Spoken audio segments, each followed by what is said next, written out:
জিকির করছেন ইব্রাহিম নবী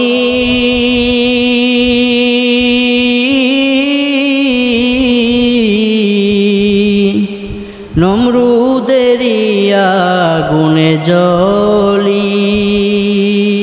আজকে তো আমার বাবা আমাকে আমার বিরুদ্ধে চলে গেল, আমি এই দুঃখ কোথায় রাখবো? আমাকে আগুনে প্রজ্বলিত করবে, কোনো বাধা নাই।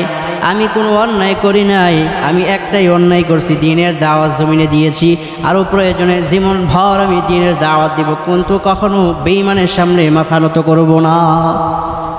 এটাই তো মুমিনের একটা জজবা, মুমিনের এটাই তো সিফাত, এটাই তো মুমিনের দরকার। বেঈমান তোমাকে হত্যার ভয় দেখাবে, তোমাকে কতলের ভয় দেখাবে, তোমাকে শিরস্ত্রাণের ভয় দেখাবে, লজ্জাস্থান তোমাকে বিভিন্ন জায়গা থেকে তোমাকে ভয় হুমকি ধমকি দেখাবে, আর তুমি তোমার ইমানকে বিক্রি করবা। এই ইমান আল্লাহ তাআলা শিখায় নাই, সাহাবায়ে কেরাম ইমান শিখায় নাই, রাসূল এই ইমান তোমাকে শিখায় নাই। তোমার ইমান রক্ষা করতে যাইয়া প্রয়োজনে তোমাকে দেশ ত্যাগ করতে হবে, প্রয়োজনে তোমার বাবা মাকে ত্যাগ করতে হবে, তোমার বোনকে ত্যাগ করতে হবে, তোমার পরিবার পরিজন যতজন আছে সবাইকে ত্যাগ করে, তোমার বন্ধু বান্ধব সবাইকে ত্যাগ করে, প্রয়োজন হলে তুমি তোমার নিজের জানকে পর্যন্ত ত্যাগ করতে হবে, কিন্তু তারপরও বেঈমানের সামনে মাথা নত করা যাবে না। মুসলমান ভাইরারে আমার, এমন একটা সময় আমরা এসেছি, এই সময় ইসলামকে টিকিয়ে রাখা, দিন ও ইসলাম মাদ্রাসাগুলোকে টিকিয়ে রাখা বড় কঠিন বিষয় হয়ে গেছে। বিশাল কুণ্ডলী জ্বালাইয়া পয়গম্বর ইব্রাহিমকে যখন এই কুণ্ডলীর পাশে আনা হয়েছে, এবার সবাই মিলে কত খুশি আনন্দ। পয়গম্বর ইব্রাহিম যে কিনা এদের শত্রু, আসলে কিন্তু শত্রু না, কিন্তু দিনের দাওয়াত দেয়, শত্রু কিন্তু না। বোঝে না, এই জন্য ইসলাম বোঝে না, কোরআন বোঝে না, আলেম বোঝে না, ওলামা বোঝে না, নবী বোঝে না, রাসূল বোঝে না, আল্লাহ বোঝে না, এই জন্য মনে করে এরা তার শত্রু। কিন্তু ওলামায়ে কেরাম কখনো মানুষের শত্রু হতে পারে না। ওলামায়ে কেরাম হলো ওরাসাতুল আম্বিয়া, হলো আপনার আমার প্রিয় বন্ধু। মনে রাখতে হবে ও ভাই, এই পৃথিবীতে বড় স্বার্থপর একটা জায়গা। আপনি আজকে একজনের সাথে অন্যায় করে দেখেন, আপনাকে জ্যান্ত কবর দিয়ে ফেলবে, আপনার পাশে দাঁড়াবে না, আপনাকে পারলে আরো ডুবিয়ে ছাড়বে। এটাই ওই পৃথিবী। জমিনটা বড় কঠিন,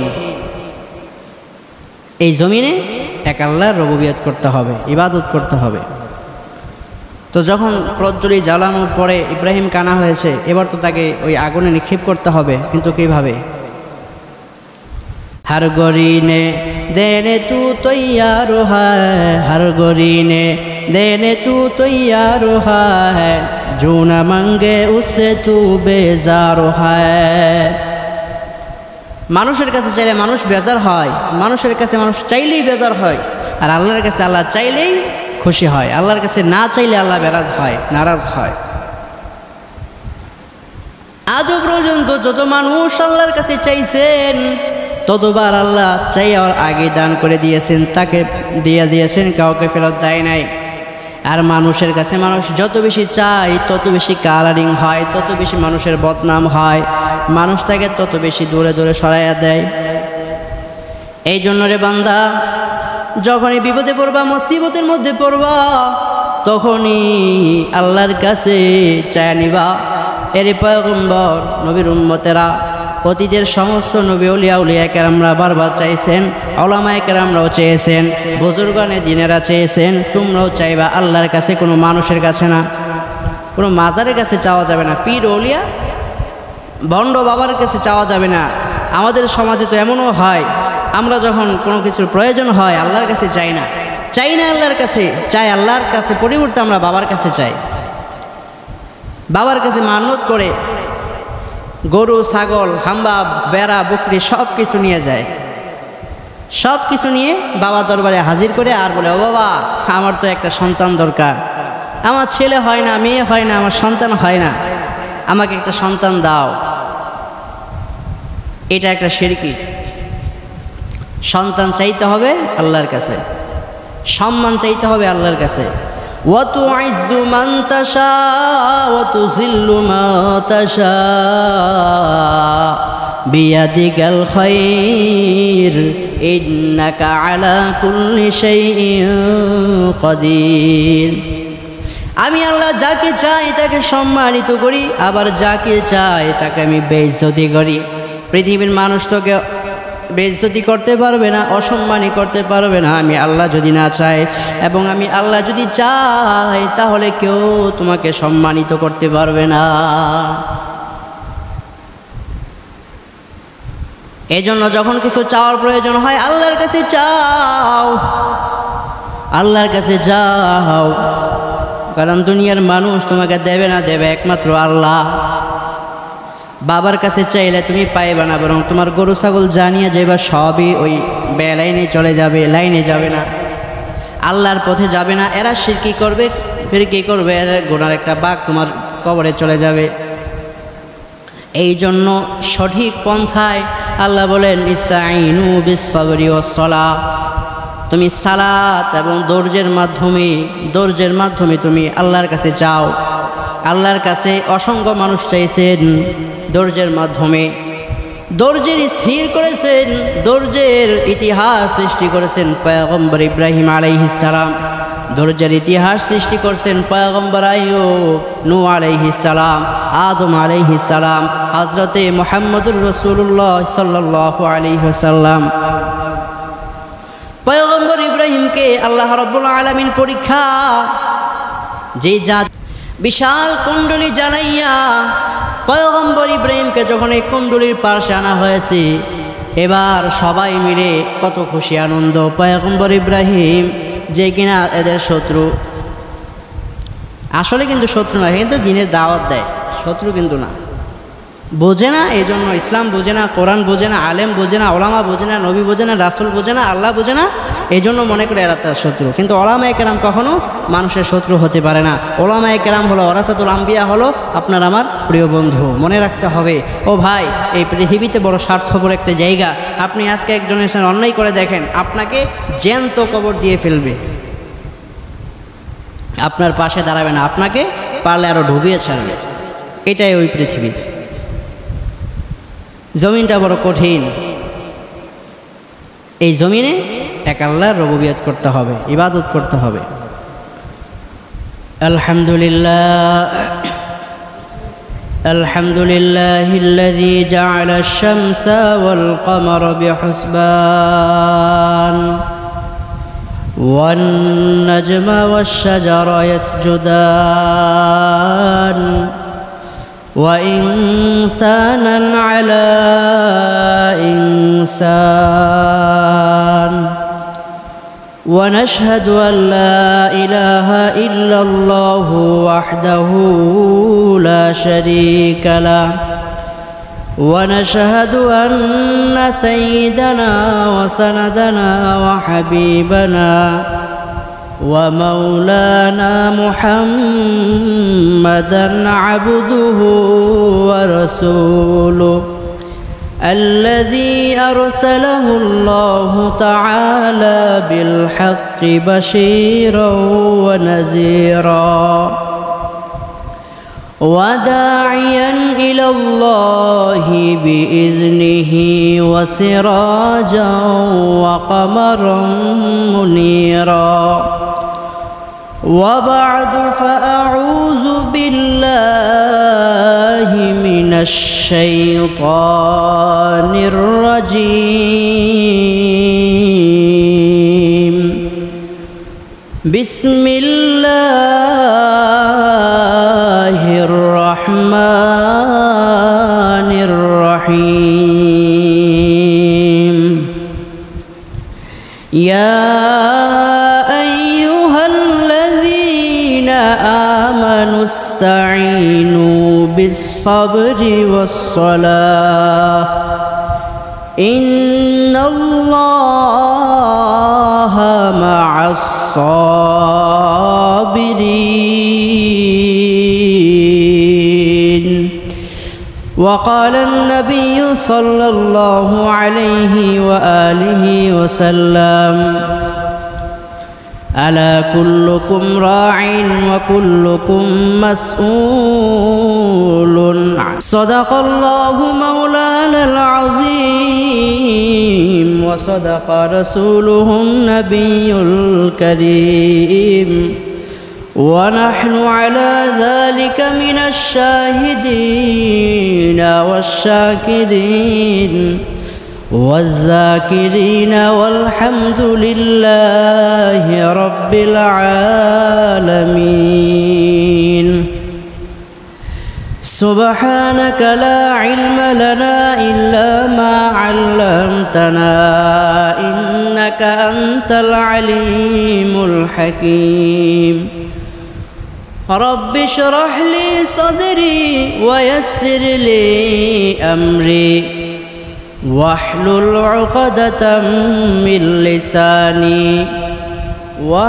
عقدة من لساني يفقه قولي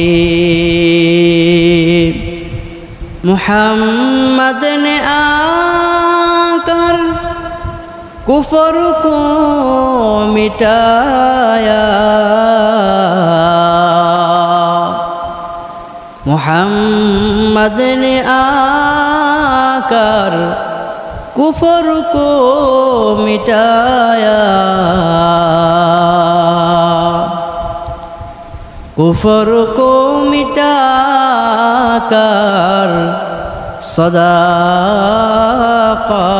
بتایا کفر کو مٹا کر صداقت بتایا সকলেই আল্লাহ পাকের রব্বুল আলামিনের জিকির করি লা ইলাহা ইল্লাল্লাহ লা ইলাহা ইল্লাল্লাহ লা ইলাহা ইল্লাল্লাহ লা ইলাহা ইল্লাল্লাহ লা ইলাহা ইল্লাল্লাহ লা ইলাহা ইল্লাল্লাহ লা ইলাহা ইল্লাল্লাহ লা ইলাহা ইল্লাল্লাহ মুহাম্মাদুর রাসূলুল্লাহ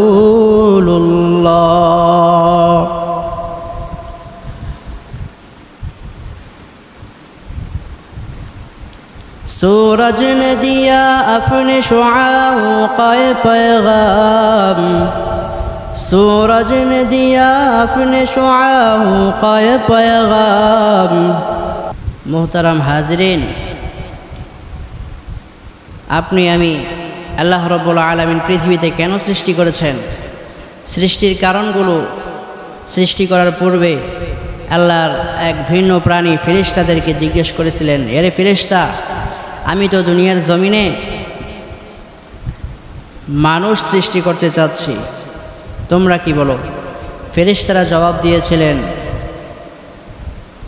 হে রব আমরা ফেরেশতারাই তো আপনার ইবাদত করি আপনার সব বিধিবিধান নিষেধগুলো যথারীতিভাবে আমরা পালন করি তাহলে পৃথিবীতে আবার মানুষ কেন পাঠাতে হবে কেন এদেরকে বানিয়ে পাঠাতে হবে আল্লাহ বলেন এটা আমার ইচ্ছা আমি মানুষ পাঠাবো ফেরেশতারা বলেন না আপনি জমিনে মানুষ পাঠানোর কোনো প্রয়োজন নাই কারণ আমরা তো আপনার পরিপূর্ণ ইবাদত করতেছি আমরা মারামারি করি না কাটাকাটি করি না দাঙ্গা হাঙ্গামা সৃষ্টি করি না সুতরাং আপনার পরিপূর্ণ আমরা ইবাদত করতেছি আল্লাহ বলেন ফেরেশতারা সুবহানাকা লা ইলমা লানা ইল্লা মা আল্লামতানা ইন্নাকা আনতাল আলিমুল হাকীম আমি আল্লাহ যা জানি তোমরা তা জানো না আমার ইলমের ভিতরে যা আছে তা তোমরা জানো না এইজন্য তোমরা মানুষ সৃষ্টি করতে বাধা দিয়েছো নিষেধ করেছো ফেরেশতারা পাল্টা জবাব দিচ্ছেন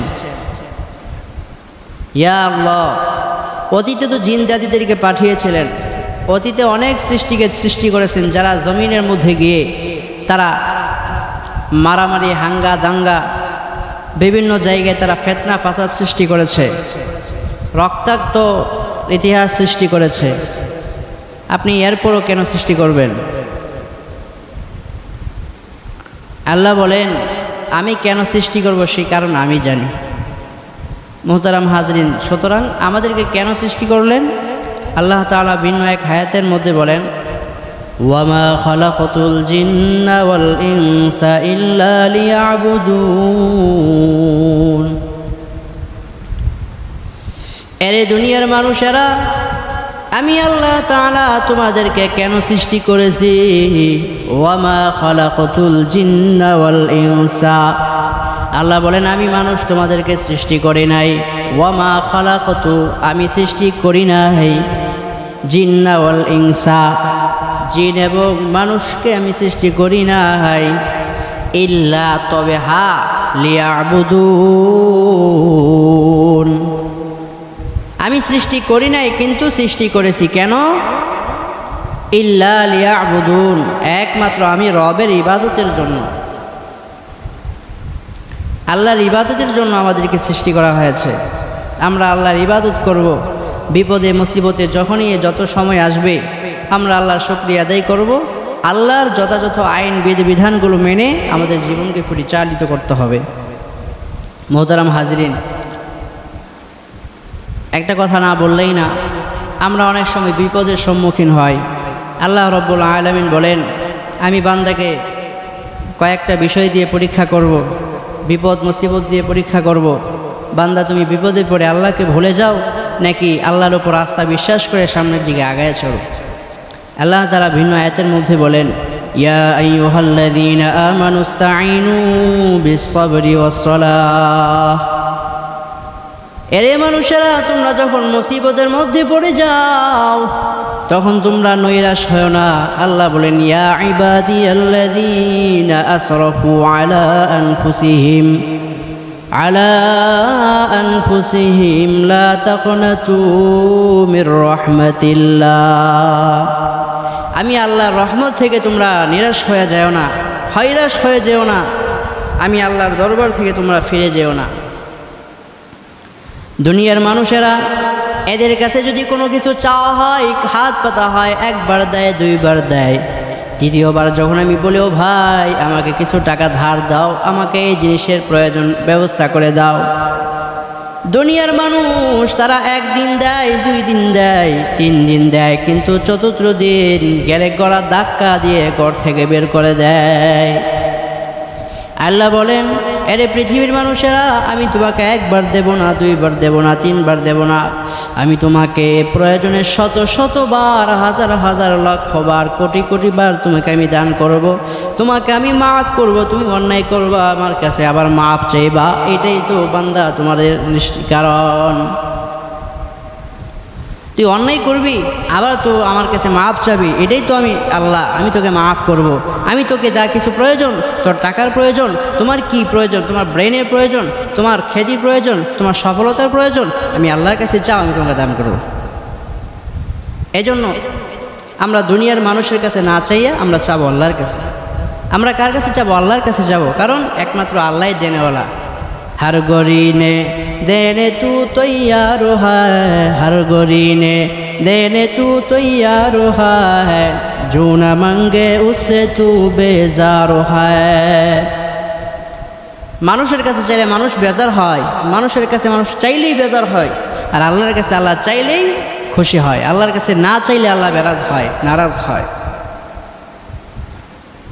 আজও পর্যন্ত যত মানুষ আল্লাহর কাছে চাইছেন ততবার আল্লাহ চাইয়ার আগে দান করে দিয়েছেন, তাকে দিয়ে দিয়েছেন, কাউকে ফেরত দেয় নাই। আর মানুষের কাছে মানুষ যত বেশি চায় তত বেশি কালারিং হয়, তত বেশি মানুষের বদনাম হয়, মানুষ তাকে তত বেশি দূরে দূরে সরাইয়া দেয়। এই জন্য রে বান্দা, যখনই বিপদে পড়বা, মুসিবতের মধ্যে পড়বা, তখনই আল্লাহর কাছে চায়া নিবা। এর পয়গম্বর নবীর উম্মতেরা, অতীতের সমস্ত নবী আউলিয়া কেরামরা বারবার চাইছেন, ওলামায়ে কেরামরাও চেয়েছেন, বুজুর্গানে দিনেরা চেয়েছেন। তোমরাও চাইবা আল্লাহর কাছে, কোনো মানুষের কাছে না, কোনো মাজারের কাছে চাওয়া যাবে না, পীর ওলিয়া ভণ্ড বাবার কাছে চাওয়া যাবে না।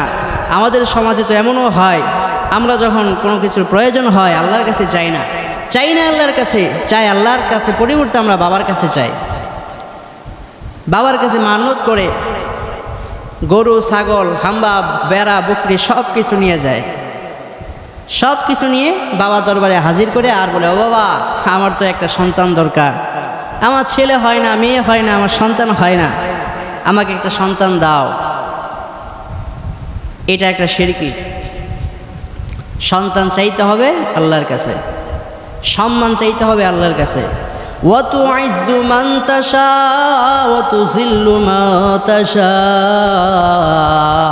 বিয়াদিকাল খায়র ইন্নাকা আলা কুল্লি শাইইন কাদির। আমি আল্লাহ যাকে চাই তাকে সম্মানিত করি, আবার যাকে চাই তাকে আমি বেইজ্জতি করি। পৃথিবীর মানুষ তোকে বেইজ্জতি করতে পারবে না, অসম্মানী করতে পারবে না আমি আল্লাহ যদি না চাই, এবং আমি আল্লাহ যদি চাই তাহলে কেউ তোমাকে সম্মানিত করতে পারবে না। এজন্য যখন কিছু চাওয়ার প্রয়োজন হয় আল্লাহর কাছে চাও, আল্লাহর কাছে যাও, কারণ দুনিয়ার মানুষ তোমাকে দেবে না, দেবে একমাত্র আল্লাহ। বাবার কাছে চাইলে তুমি পাইবে না, বরং তোমার গরু ছাগল জানিয়ে যাইবা সবই ওই বেলাইনে চলে যাবে, লাইনে যাবে না, আল্লাহর পথে যাবে না। এরা শিরকি করবে, ফিরকি করবে, এরা গুনার একটা বাঘ তোমার কবরে চলে যাবে। এই জন্য সঠিক পন্থায় আল্লাহ বলেন, ইস্তাইনু বিস-সাবরি ওয়াস-সালাহ, তুমি সালাত এবং ধৈর্যের মাধ্যমে তুমি আল্লাহর কাছে চাও। আল্লাহর কাছে অসংখ্য মানুষ চাইছেন ধৈর্যের মাধ্যমে, ধৈর্যের স্থির করেছেন, ধৈর্যের ইতিহাস সৃষ্টি করেছেন পয়গম্বর ইব্রাহিম আলাইহিস সালাম, ধৈর্যের ইতিহাস সৃষ্টি করছেন পয়গম্বর আইয়ুব, নূহ আলাইহিস সালাম, আদম আলাইহিস সালাম, হযরতে মুহাম্মদুর রাসূলুল্লাহ সাল্লাল্লাহু আলাইহি ওয়াসাল্লাম। পয়গম্বর ইব্রাহিমকে আল্লাহ রাব্বুল আলামিন পরীক্ষা, যে জাতির পিতা পয়গম্বর ইব্রাহিম, আর আমাদের সমাজে তো জাতির পিতা ইব্রাহিম না, জাতির পিতা বঙ্গবন্ধু। আমাদের অতীতে যে স্বৈর শাসক ছিলেন, প্রধানমন্ত্রী, বাংলাদেশের প্রধানমন্ত্রী শেখ হাসিনা, তিনি বলে বাংলাদেশের আমাদের জাতির পিতা বঙ্গবন্ধু। একটা হাস্যকর কথা, জাতির পিতা কখনো বঙ্গবন্ধু হতে পারে না। বঙ্গবন্ধু আদর্শ হতে পারে কিন্তু জাতির পিতা হতে পারে না। জাতির পিতা হলো পয়গম্বর ইব্রাহিম আলাইহিস সালাম। যাই হোক, তো আল্লাহ রাব্বুল আলামিন পয়গম্বর ইব্রাহিম ধৈর্যের পরীক্ষা দিয়েছেন, ইতিহাস সৃষ্টি করেছেন, ইসমাইল আলাইহিস সালামের ইতিহাস সৃষ্টি করেছেন। পয়গম্বর ইব্রাহিমকে আল্লাহ তাআলা পরীক্ষা নেওয়ার জন্য যখন পয়গম্বর ইব্রাহিম দ্বীনের দাওয়াত দিতেছিলেন, দ্বীনের দাওয়াত জমিনের মধ্যে বিচরণ করেন, তার অনেক মানুষেরা এরা বিরক্ত হইয়া বলে, এটা কিসের দাওয়াত দেয়, দ্বীনের দাওয়াত কেন দেয়? এই জমিনে এর কোনো দাওয়াতের প্রয়োজন নাই, একে বান্ধো, একে ধরো, একে ধরে, একে গ্রেফতার করে নাও। পয়গম্বর ইব্রাহিম তার দাওয়াতি কাজগুলো চালায় যাচ্ছেন। এলাকার যত বড় বড় জায়গায় মূর্তিগুলো ছিল সব মূর্তি ভেঙ্গে চূর্ণ বিচূর্ণ করে দিলেন। চূর্ণ বিচূর্ণ করে একটা বড় মূর্তির কাঁধে একটা বড় কোড়াল দিয়ে দাঁড় করায় দিয়েছেন, আর তিনি রুম থেকে বের হয়ে গেলেন। এবার যখন আজর তার পিতা ওই মেলা থেকে ঘুরে এসে দেখলেন তার ঘরে যত মূর্তি ছিল, বড় বড় ছোট বড় সব মূর্তি ভেঙ্গে চূর্ণ বিচূর্ণ করে দিয়েছে। তবে একটা মূর্তি ছিল, সেটা একটা লিডার মূর্তি, সেটাকে ভেঙ্গে নাই, সেটা ভাঙ্গে নাই, বরং তার কাঁধে একটি কোড়াল ঝোলানো। এবার সবাই তো মেলায় চলে গেছে, এখানে আর কেউ নাই, এক নম্বর একমাত্র ইব্রাহিম ছাড়া। ইব্রাহিমকে যখন ডাকলেন, এর ইব্রাহিম, এই কাণ্ড কে ঘটাইছে, সত্য করে বল। আমরা সবাই চলে গেছি মেলায়, অন্য জায়গায়, তুমি তো ছিল একমাত্র বাড়িতে, কে এই কাণ্ড ঘটাইছে, আমার এত স্বাদের মূর্তিগুলোকে ভেঙ্গে চূর্ণ বিচূর্ণ করেছে? ইব্রাহিম বললেন, কি সুন্দর জবাব, বলছেন, বাবা আপনি আপনার রুমে গিয়ে দেখেন আপনার বড় মূর্তির কাঁধে একটা কোড়াল ঝোলানো আছে, ওকে জিজ্ঞেস করেন, এটা আপনার রব, এটা আপনার মাবুদ, একে আপনি পূজা করেন, মাথা নত করেন, তো সেই তো আপনার কাঁধে একটা কোড়াল নিয়ে দাঁড়িয়ে আছে, তো ওকে জিজ্ঞেস করেন, সে জবাব দিক, আমি কেন দেব? এবার রাগে ফায়ার হইয়া যখন বললেন, এই মূর্তি কি কথা বলতে পারে? একে আমাকে বলতে পারবে এটা এই কাণ্ড কে ঘটিয়েছেন? এবার পয়গম্বর ইব্রাহিম বলেন, এরে বাবা, এই মূর্তি যদি তোমাকে সঠিক সন্ধান দিতে না পারে, এটা কে ভাঙ্গিয়েছে এটা জবাব যদি দিতে না পারে, তাহলে এ তোমার সৃষ্টিকর্তা কেমনে হয়? কিভাবে হয় তোমাকে সৃষ্টি করেছে? তোমাকে মাহবুব, তুমি তার পূজা করো, তার সামনে মাথা নত করো, খাবার বিলিয়ে দাও, সে কিভাবে খাবার খাবে?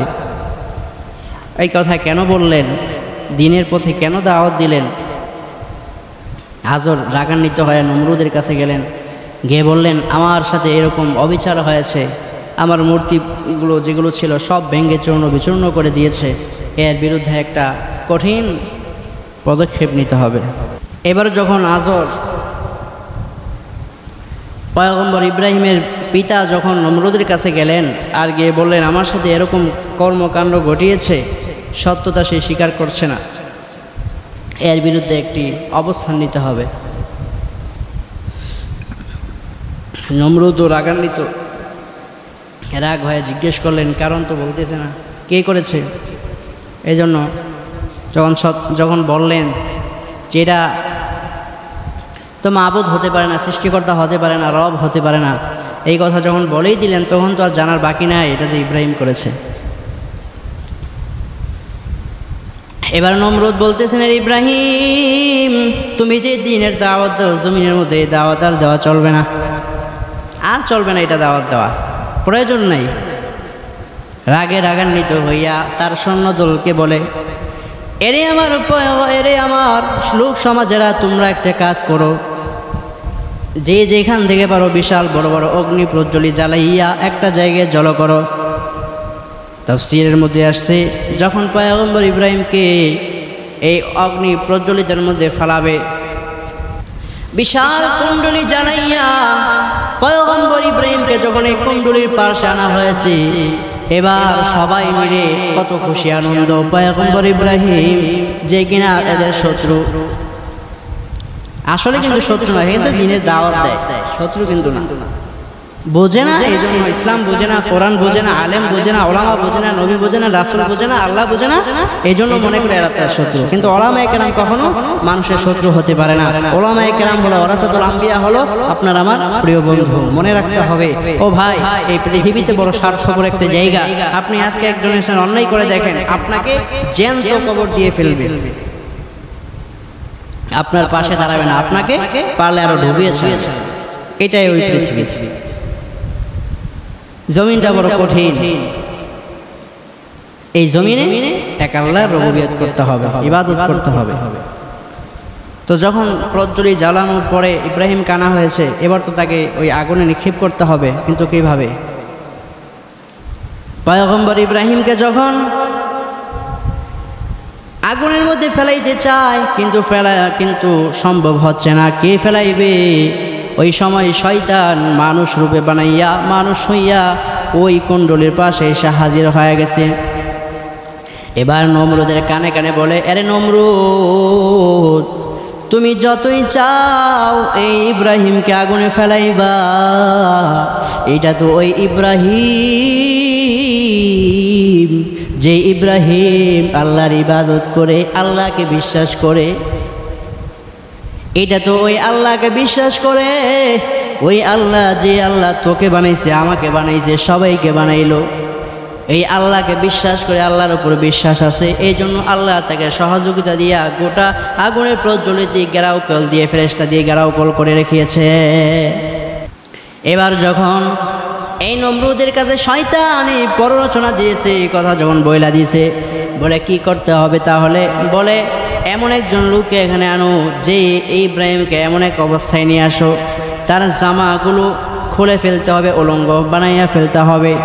যদি আগুনে ফেলানোর আগে তাকে উলঙ্গ বানাইয়া নেও, তার ছত্রগুলো আঘাত করে দাও, এর থেকে জামাগুলো যদি ফেলে দাও, দূরে সরাইয়া দাও, তাহলে এখানে ওই সম্মানের ফেরেশতারা থাকবে না। আর যখন সম্মানের ফেরেশতা থাকবে না, ওই সময় তুমি সহজেই তাকে আগুনে প্রজ্বলিত করতে পারবা। এবার যখন বলতেছে, এই ইব্রাহিমের গায়ে থেকে কে জামাটা সরাইয়া দিবেন, কে তাকে উলঙ্গ করবেন, এটা কে পারবা? এবার দেখা যাচ্ছে শত শত মানুষের মধ্যে পয়গম্বর ইব্রাহিমের আপন পিতা আজর, সে বলতেছে, এরে নমরুদ, এই কাজটা আমি করব, আর কারো কোনো প্রয়োজন নাই, আর কারো কোনো প্রয়োজন নাই, এটা আমি করতে পারবো।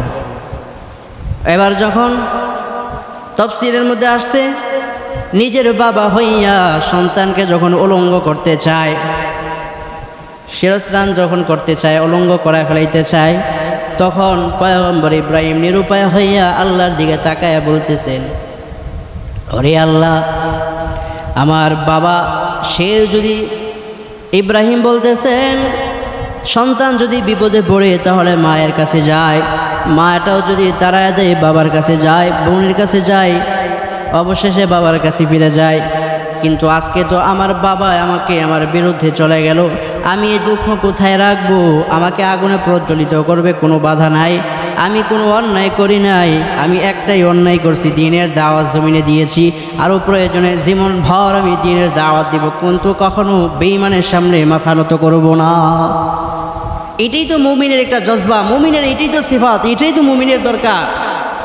বেঈমান তোমাকে হত্যার ভয় দেখাবে, তোমাকে কতলের ভয় দেখাবে, তোমাকে শিরস্ত্রাণের ভয় দেখাবে, লজ্জাস্থান তোমাকে বিভিন্ন জায়গা থেকে তোমাকে ভয় হুমকি ধমকি দেখাবে, আর তুমি তোমার ইমানকে বিক্রি করবা।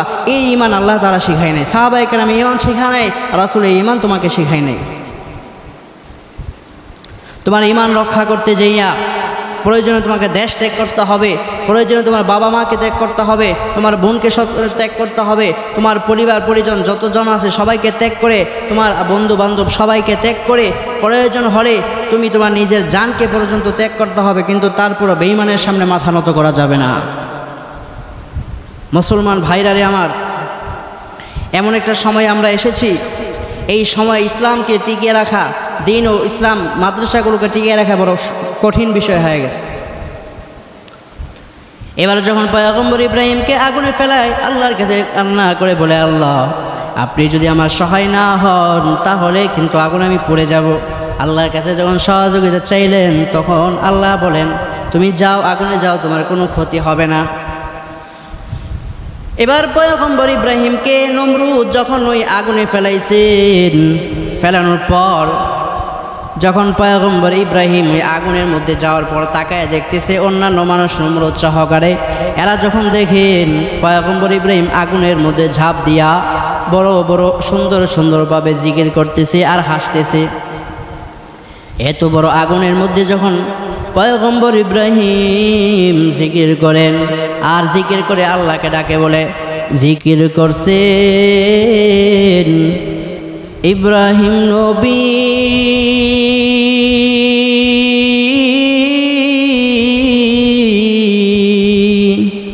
নমরুদের আগুনে জ্বলি,